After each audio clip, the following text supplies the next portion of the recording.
Hey, good evening, everyone. What's up? Thanks for tuning into yet another edition of what I like to now call Vaughn's World.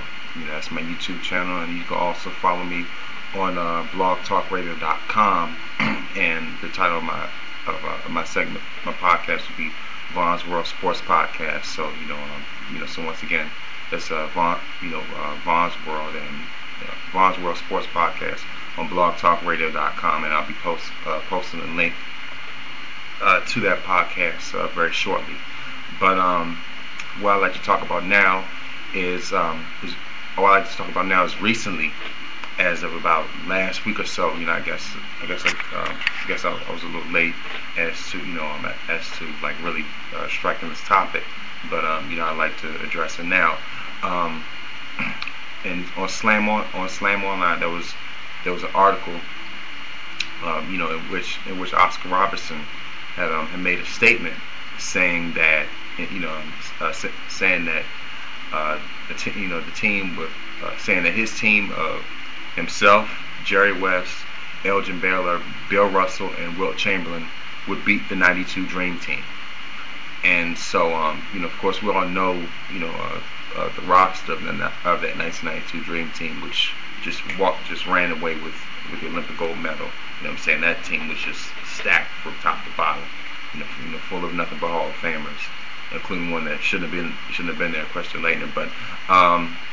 But other than that, that was a pretty bold statement coming from Oscar, and so and we look at it in a way, in a way he kind of has a case, but I just want to have a little bit of fan participation, if you will, or viewer participation. What would you consider the bench to be for Oscar's team? Like this. And by the way, this team that Oscar has, I'm just we're just gonna do a little bit of participation right here. Viewer participation. As far as the overall team, this team is gonna be consisted of roughly players from the '60s, Oscar, from the time that Oscar played and up until the time he retired, from the '60s, the '70s, up to like '74ish or so. Who would be like the last seven players or so on that roster. I believe for one, the first name that would come up off the bench would have to be Kareem Abdul-Jabbar, young Kareem. Back in his at least young Kareem, the one that helped Oscar get his only ring in his whole career. So yeah, I have to say him. I would say Dr. J, Walt Frazier. Let's see, this is actually really intriguing. I actually shared this with Bruce Blitz on this podcast before. I actually sent the link over to his sent the link to him on Twitter and sent it to him on the podcast, and this topic just completely exploded, and it took up the whole entire show. And so I just want to know what you guys think. So like I said, matter of fact, I'm even going to post post the roster, post Oscar's roster, and post the at least the potential like the starting five for the Dream Team. So like I said, on the bench, on the bench, there'll be young Kareem, Dr. J, Gervin, Rick Barry, Walt Frazier, McAdoo, guys like that. And of course, we all know who's on the Dream Team. You had David Robertson, Patrick Ewing, Barkley, Drexler, guys like that. Pippen, and so it's like I said, this will be a very interesting matchup for me. Of course, I would have to go. For me personally, I'm going to have to say the 1992 Dream Team, only because I believe that team had represented and definitely had more variety on their squad. And because if you look at the point guard position, like Magic versus Oscar, it's just the way the 80s and 90s players like the Magics, Jordans, and Birds, the way they operated. They weren't just the standard, volume scorers, left and right, so and so. But these guys were actually more so, especially Bird and Magic, were big time playmakers. They were terrific playmakers. They operated on like 12 cylinders, at maximum. And so, and they just had more variety. That they were able to, they were better playmakers. They were better at creating shots for themselves as well as their teammates.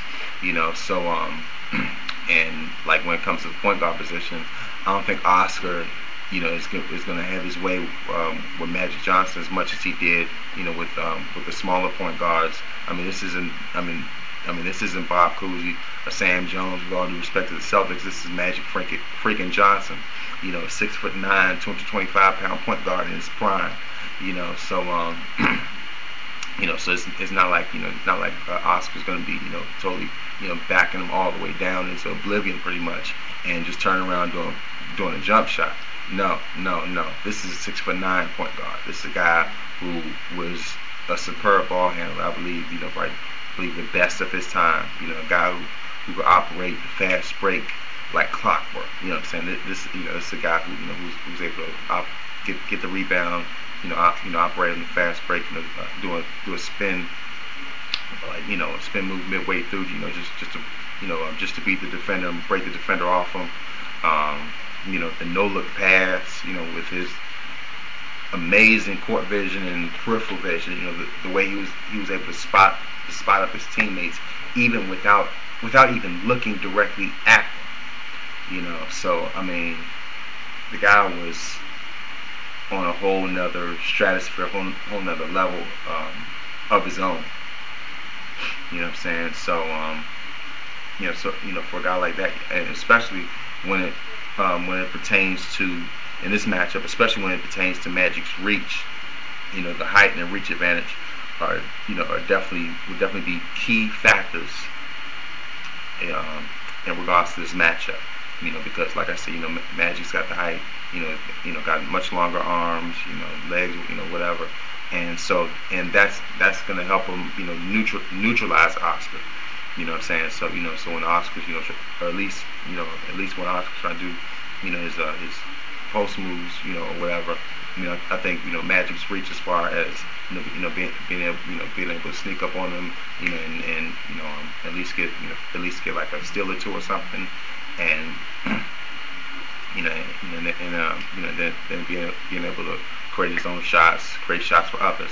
I think that is going to be the key factor right there. Like I said, with Magic's height, his reach, and his playmaking ability, and Magic, Magic was also great as far as a post-up game. Also, he could definitely post up and back Oscar down. And I have to say he was a better rebounder as well. And so, Magic averaged in '82, he averaged at least slightly a shade under a triple-double.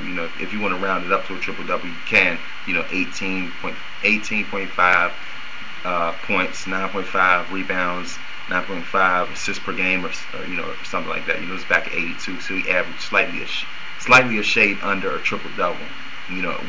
With deeper competition, with more teams during his time than during Oscar's time. So Magic was able to come that close to a triple-double with more competition in the '80s than what Oscar had in the '60s. So that's kind of how you look at it in perspective.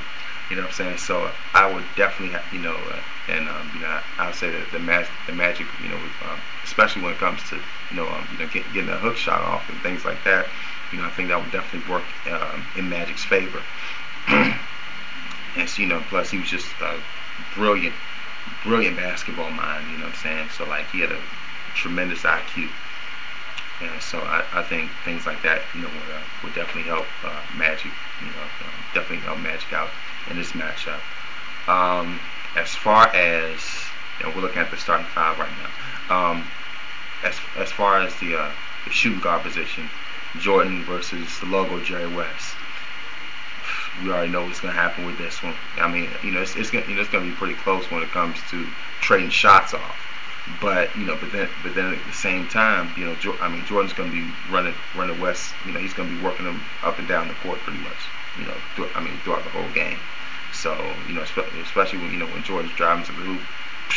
You seriously think Jerry West is really going to contend against that? Sorry, Logo. It's going to be a long night for you, man.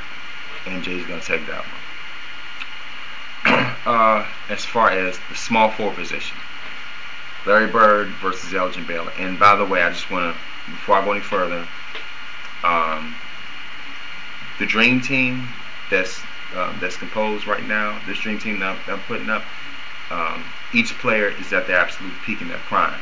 So Jordan's going to stay the same way that he was on the original dream team in '92, the vintage '92 version of Michael Jordan. He was at his apex. Magic Johnson, you're going to put him. It's going to be the '80s version, the '80s, '85, '87, Magic Johnson. 85 or something, that version. Larry Bird from the '84 through '86. So with that said, against Oscar from '62 through '64, West from like '65 or something, and Elgin Baylor from '62. So with that said, I would still the same reasons as to why I said that Magic would beat Oscar. I'm giving the same advantages as to why I said Magic would beat Oscar. I'm giving those same advantages over to Larry Bird, in this case with Elgin Baylor. So now Elgin was a tremendous athlete. He could do many things. He was definitely flashier, more athletic. The Larry Bird, he was pioneer with the spin moves, dribble drives, dunks, and things like that, whatever. But the thing is, Larry Bird has faced, during his time, he's faced many guys just like Elgin, much like Elgin Baylor, pretty much in that same mold, if not, just overall great, overall great, just overall great black basketball players, period. Whether they were wingmen or even big men, even great big men. So I'm gonna run down the list, and this is what I mean. Of course, Bird's faced guys, such as Dominique, Magic, Dr. J, Jordan himself, Bernard King, Hakeem in the '86 finals, Moses Malone in '81. So James Worthy. Like I said, list goes on. Clyde Drexler, guys like that. Larry Bird has gone up against each and every one of these guys, and at some point has beaten. Bird, like I said, he's beaten Dominique, Dr. J, Magic, Jordan, Moses Malone, Hakeem, James Worthy, Bernard King. Isaiah. You name it. Each and every one of these guys, athletic, athletic per se, talented, terrific black athletes, basketball players, whatever. Larry Bird has gone up against them, like I said, and has beaten them, especially on the biggest stages of them all. He beat Magic in game, in the '84 NBA Finals. So, and it was a game where he lit up Dr. J for like 40. Even though Doc was an old man at that point, but still, just the point of it is, Larry Bird's faced guys like Elgin, faced guys like Elgin multiple times, on more than one occasion, many different times, and has held his own. So, and plus the thing is, the thing is that the way Bird operated, how crafty he was as a passer, as a defender. Just as a playmaker, as a ball handler, period. I believe, there's a way he could definitely neutralize. I believe he could definitely neutralize a guy like Elgin, with all due respect. I don't want anybody, to watch this and just try to berate me and as far and keep on telling me old stories about Elgin Baylor and stuff like that. I'm not taking anything away from the guy. He's in my top 15. But in this case, I gotta go with Larry. You got Russell and Chamberlain at 4 and 5. Russell the 4, Chamberlain at the 5. Karl Malone's got a pretty long night on his hands.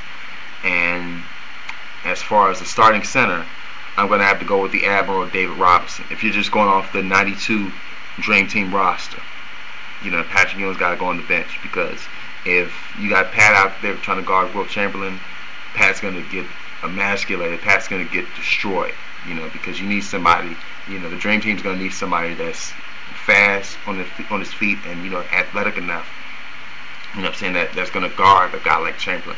And this Wilt is going to be the Wilt from about 62. You know, just throw like 1962 Wilt out against like 92 Robinson or something.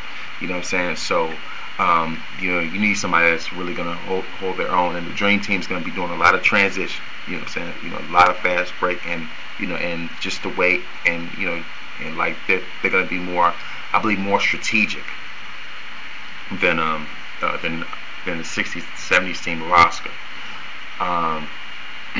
You know, so, but then again, you know, we'll just throw another curveball out there. We could also, let's throw another alternative. Let's say you take out Robinson and Ewing, or take somebody else off, and let's say you put Hakeem and Shaq on that team. All right, let's just raise the stakes up even higher. Let's say you put Hakeem as a starting center and Shaq as a backup against Kareem or something, and then on the bench, as far as the backups, you have Scottie Pippen, like I said, let's say, let's go back to the center position. Let's say, you have Hakeem guarding Wilt, as far as the starters, and you got Shaq going up against Kareem, and then, that's a whole different ball game. That's just a totally different ball game. So, now, we're gonna, like I said, we're raising the stakes even further, and then on the bench you have Pippen guarding Dr. J. So that's gonna be a pretty interesting matchup. Is it gonna be, is it gonna be easier for Doc to score on Scottie Pippen, or is it gonna be harder on him to score on Scottie Pippen, or is it gonna be harder for Scottie to guard Dr. J? This is 70s, like this is ABA Dr. J, by the way. That Pippen's gonna have his hands on. Pippen's gonna be going up against. So that would be very, very interesting. It would be a very nice matchup. I definitely believe that Rick Barry would have his way with Chris Mullin. You got Drexler against Havlicek. You might say Havlicek on that one. You never know. But yeah, I was certain. I'm putting up the. I'm gonna put up the link. And I'm gonna put up my own roster. And in the comment box, I want you all who watch this video to put up your own roster. You know what I'm saying? Like as far as Oscar's team, the starting five, and who the bench would be, and the matchups and stuff like that. So this is something I really want to have fun with. You know what I'm saying? So just strike the iron. While it's still pretty warm. So until next time, this is Von's World. See ya.